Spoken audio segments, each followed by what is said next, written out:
What's up, y'all? It's me, Liz, the Bad Millennial, and yes, I am alive. I'm healthy. I'm here, and I am back. Um, and honestly, I feel like we're all living in the sunken place right now. That's where I feel like I've been in the past couple of months. The scene from Get Out where you're falling deep into darkness and screaming, but it feels like nobody hears you.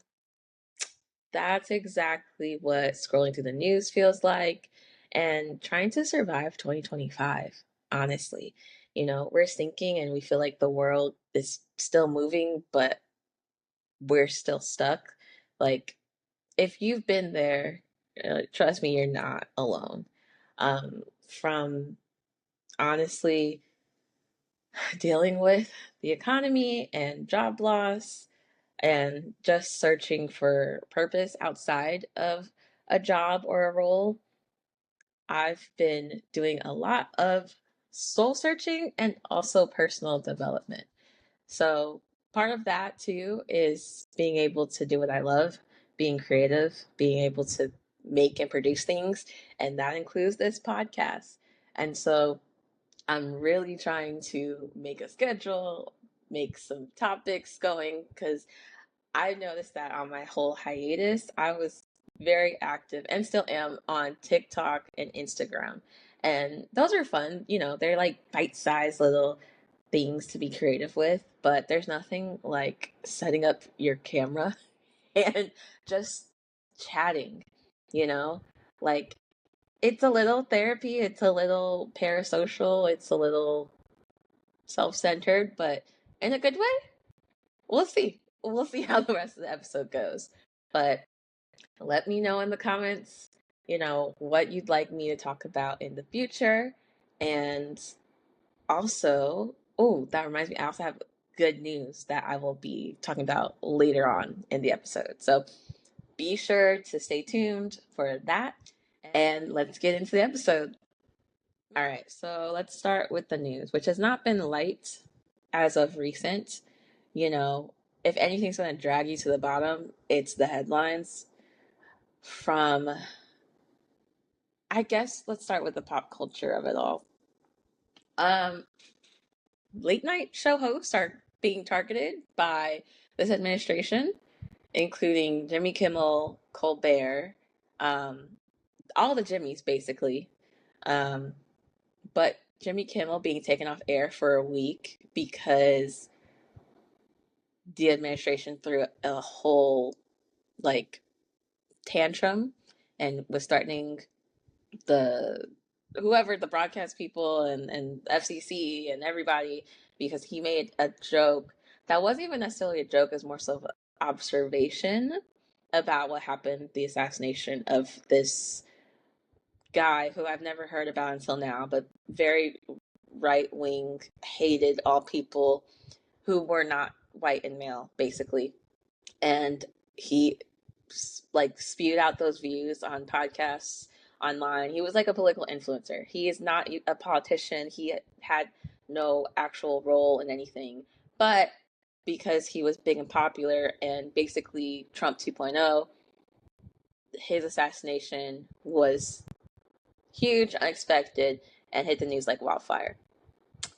Um, the wild thing is too is that the guy who did it was also far, far, far extreme right. So, well, I'm sure like there'll be more details about the motive and everything, but it wasn't the left. It's more so like if you spew hate, then hate's gonna come back your way. And one of the like craziest things was this guy.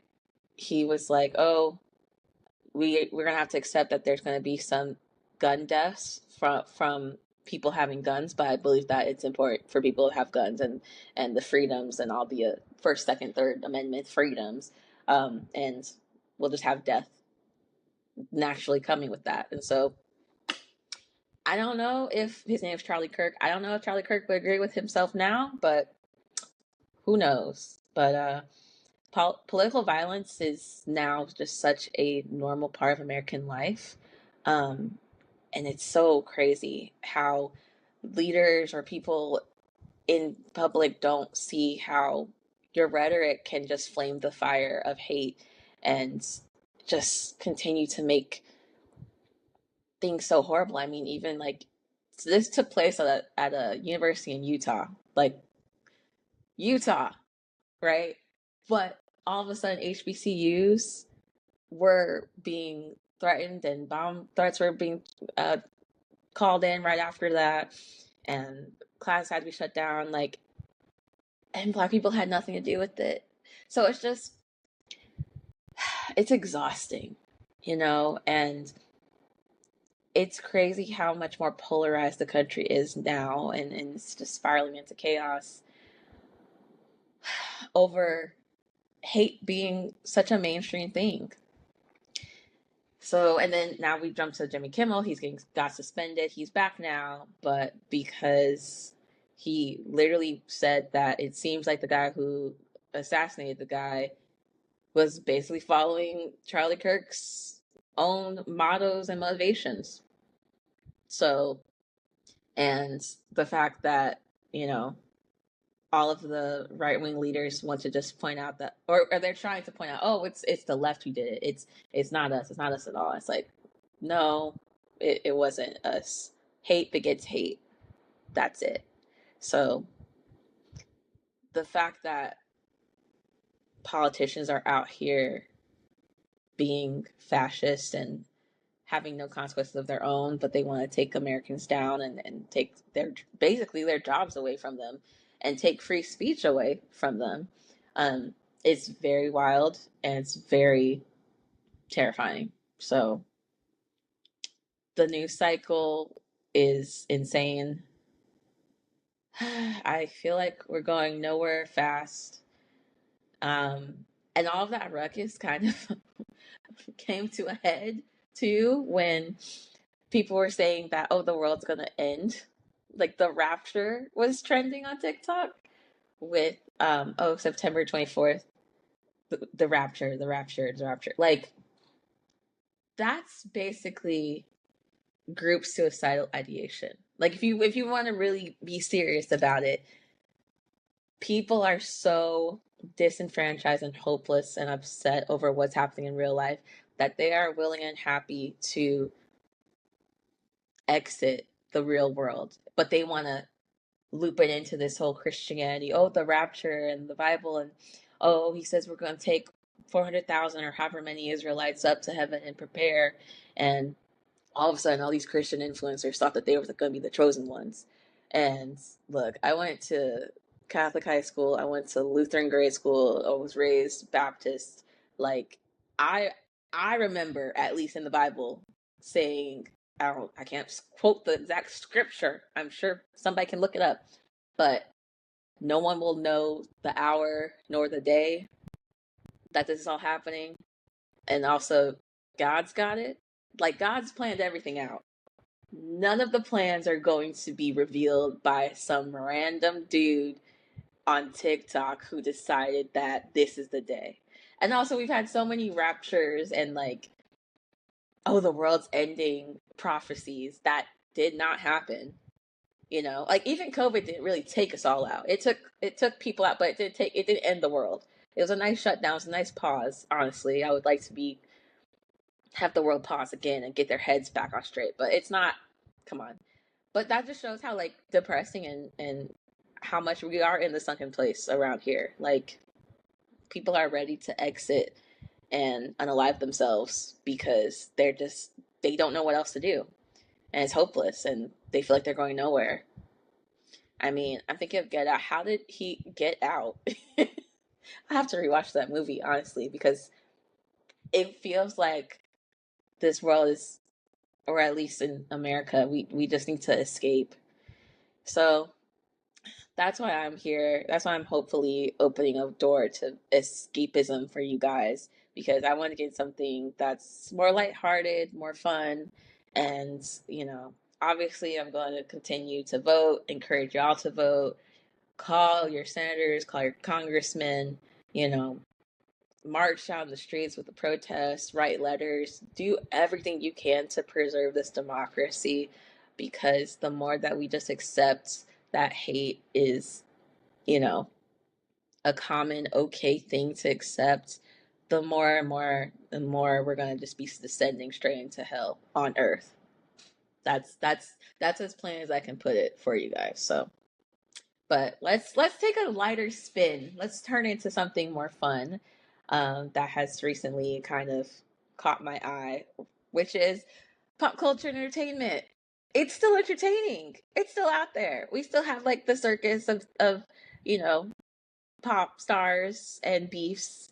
Um, that's a lot more lighthearted and easier to escape. So my biggest thing is Cardi.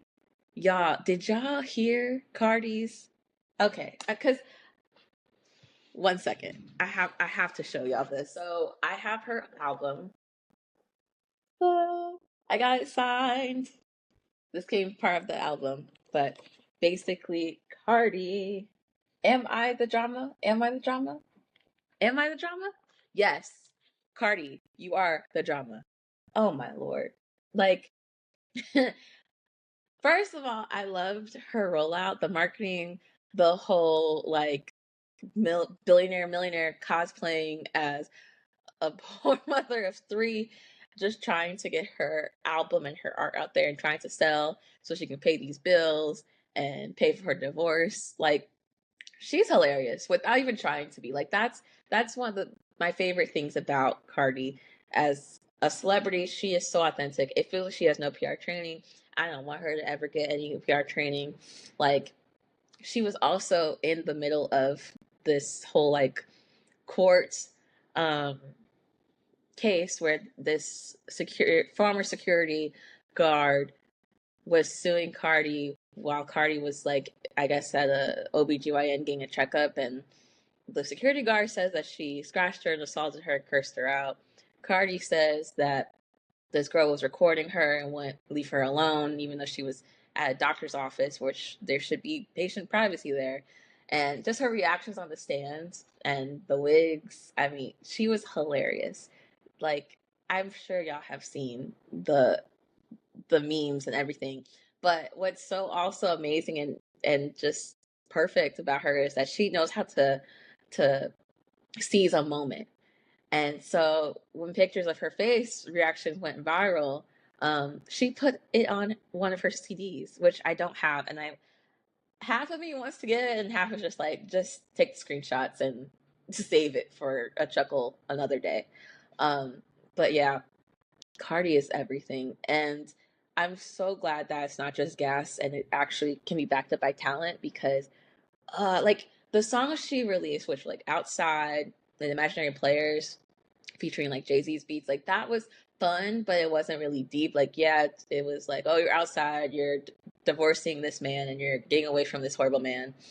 And Imaginary Players, like, you are the queen of all rap, and nobody can cross you. But actually, listen to her album. It's like she never left. Like, I know it's been 7 years, but when Cardi puts her heart and her drama and her mess into her music, that's when it's the best. Honestly, my favorite, which I'm not like Cardi at all. I have no beefs. I'm not petty, but like Pretty and Petty. Name five Bia songs, gun pointed to your head. Bow, I'm dead. Like, come on. You got like I don't care if it's her writing or if it's someone in management or in A&R, whoever wrote that, just so good. Too good. Oh, I also have to show you here. Here's my top girlies that I'm obsessed with. We've got Cardi, Beyonce, SZA, and Doechii. Like, queens of music and pop culture for me. Right now, we're focusing on Cardi. But yeah, let's see if I can get this back. Yeah. Hey. But yeah, she's a breath of fresh air. Um, Cardi can do a lot of wrong, but when she puts in her music, it's great.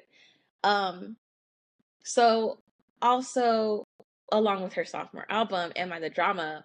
The answer is her life. Because yeah, she hit us that she is pregnant with baby number 4. So Not our business. Um, but a lot of people want to make it their business because she is a public figure. And when you are a public figure who has based their persona on their actual personal life, people are going to be invested in that. There's going to be parasocial relationships coming out of that. And there are going to be people who feel like it's okay to comment and it's okay to share their opinion because you're sharing your life, you're sharing everything. So, and it's just kind of crazy that you're pregnant with baby four. You're also announcing that you're going on tour in February. So the baby's probably dropping in December at the latest.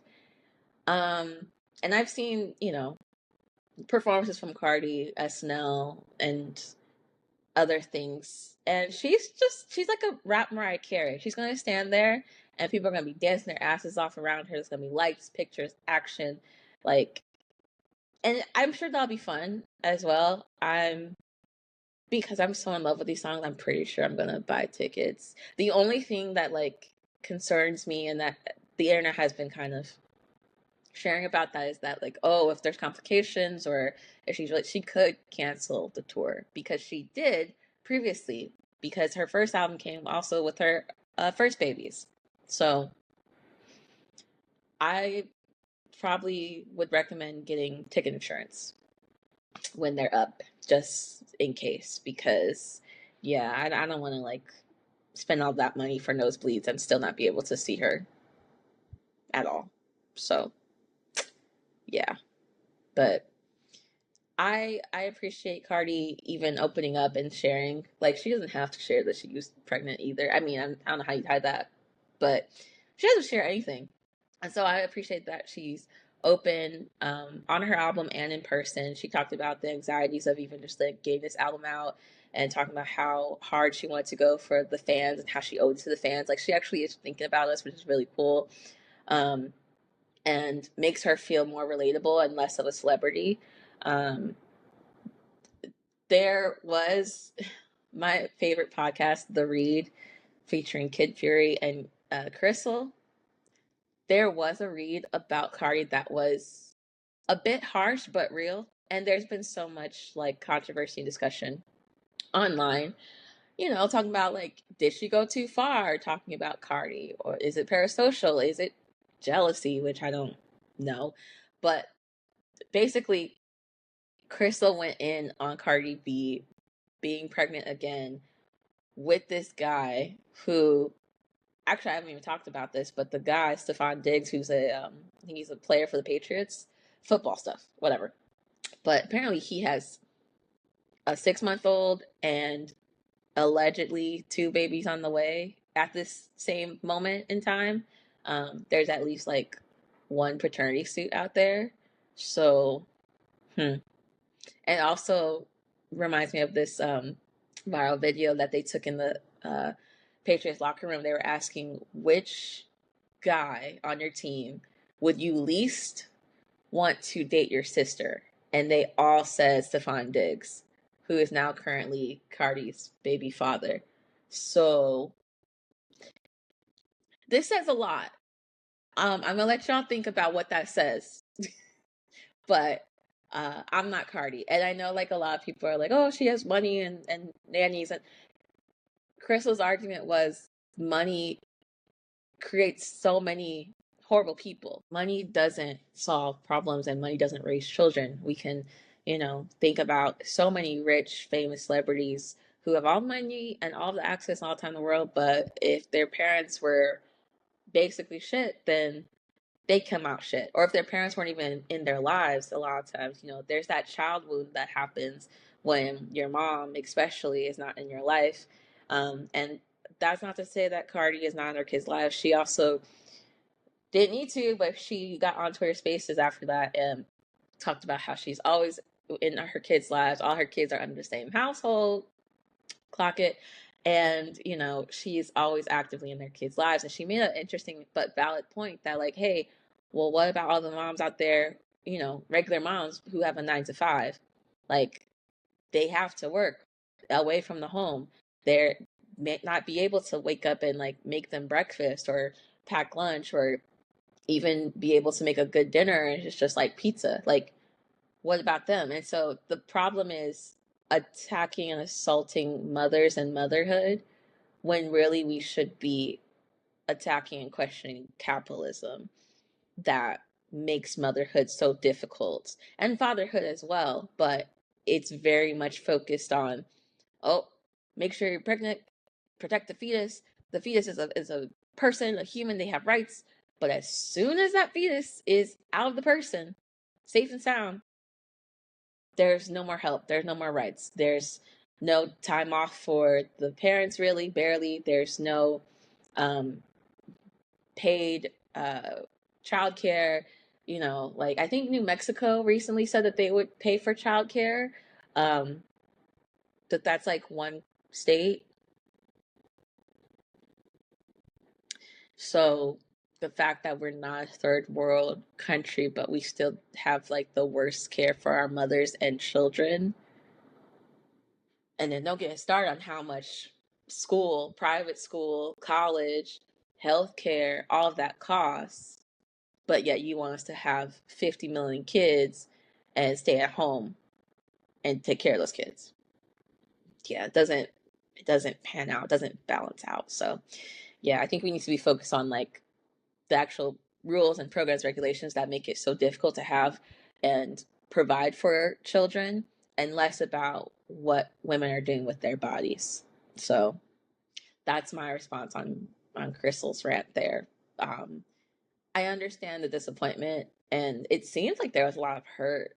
I could, because episodes leading up to that, Crystal was very much like, she better not be pregnant, she better not have a baby, because like we've been waiting so long for this album, and she's just finally gotten out from um Offset and finally gotten on her own 2 feet. But the thing is that honestly, Cardi is very male centered and very much in love with love, and that's who she is as a person.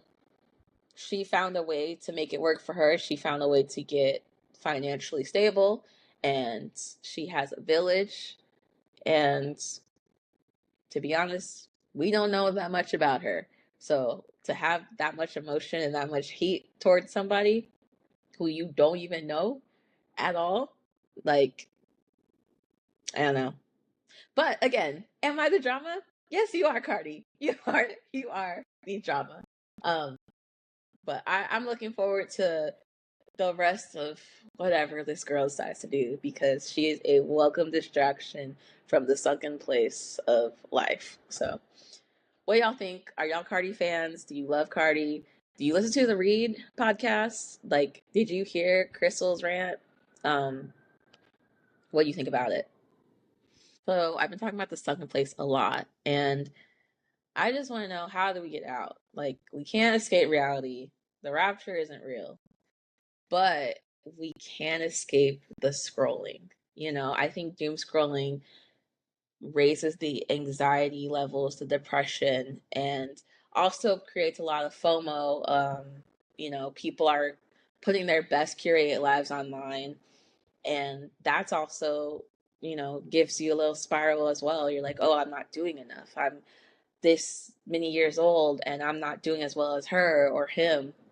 And honestly, we need to stop that. The comparing to other people who we don't know, who are probably just lying to us through their phones and through everything they create. Some ways to escape the sunken place for me include recording this podcast, listening to podcasts that I love, reading books. I still have my book Instagram.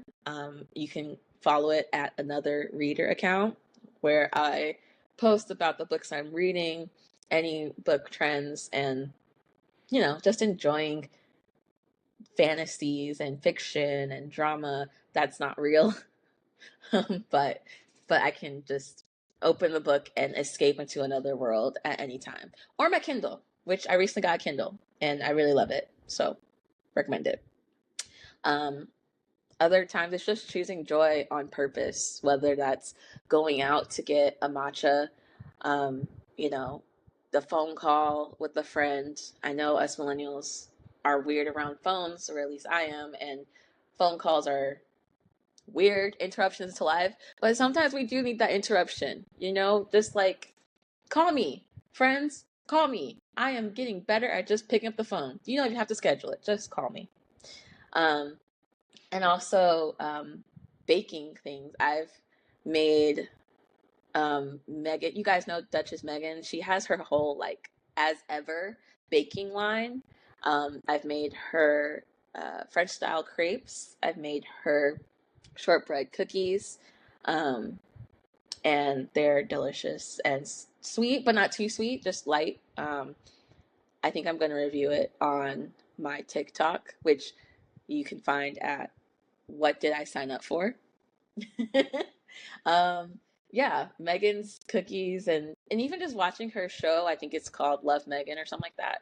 That is a beautiful way to escape the sunken place because she really takes joy in the simple things, which is like baking, hosting, flower arranging, gardening, like lighthearted stuff that's like if you had the time you would.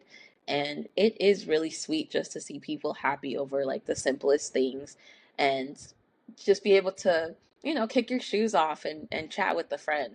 That really is what she's giving. And I'm really happy that Netflix renewed it for a season 2 because it is like some much needed lighthearted viewing. Um, Another escape hatch I enjoy, along with the rest of Netflix, is the K-pop Demon Slayers movie. I got into it. It's really good, and they have a sing along on Netflix. So if you are one of the very few who have not watched K-pop Demon Hunters on Netflix, it's fun. It's a fun um, it's meant for kids, but it's honestly like for everybody. And it's like power friendship, but also some very talented K-pop singers are in there, and the graphics are really cool. So, but yeah, your escape hatch could be different. It could be music, journaling, um, running, dancing in your kitchen, like whatever it is. The point is to do it. Just escape reality, find joy, and enjoy yourself. We've got this one life to live, and it's up to us what we make of it. Not the news, not the administration, not the craziness that's out there. It's up to us to make life worth living and to enjoy it. So find your joy. Let me know what your joy is. I'm interested. I might not take up running, but I have gone to the gym and done the Stairmaster, and I feel like that's worse. So I'm down to figure out new ways to have us escape hatch from the sunken place. So let me know. What's your joy? What's your escape hatch? So yeah, the world feels heavy. The sunken place feels very real right now. But being aware of it and finding our joy, that's the most important step. So I want to hear from you. What is your escape hatch? As I've said, you know, if you felt like you've been in a sunken place, how are you getting out? We're all about getting out of it, okay, for the rest of this year and forward, I want to hear from you. DM me, drop a comment, leave a voice note, follow me on TikTok, just however you want to comment and leave your opinion. I am all ears and all eyes. So I might feature it in the next episode. Who knows? But until then, please protect your peace, protect your joy. You have a purpose. And remember, you're not alone in the sunken place. We are all here together, but we're getting out. We're finding our escape. Okay, so here's the moment you've all been waiting for, the good news that I teased at the beginning of the episode. Thank you for making it this far. But drum roll, please. The Etsy shop is back. It's live and online. So if you want any brand new Bad Millennial merch, it is now online at Etsy. Go to badmillennialshop.etsy.com and you can find candles, new shirts, bumper stickers, regular stickers, all designed by moi.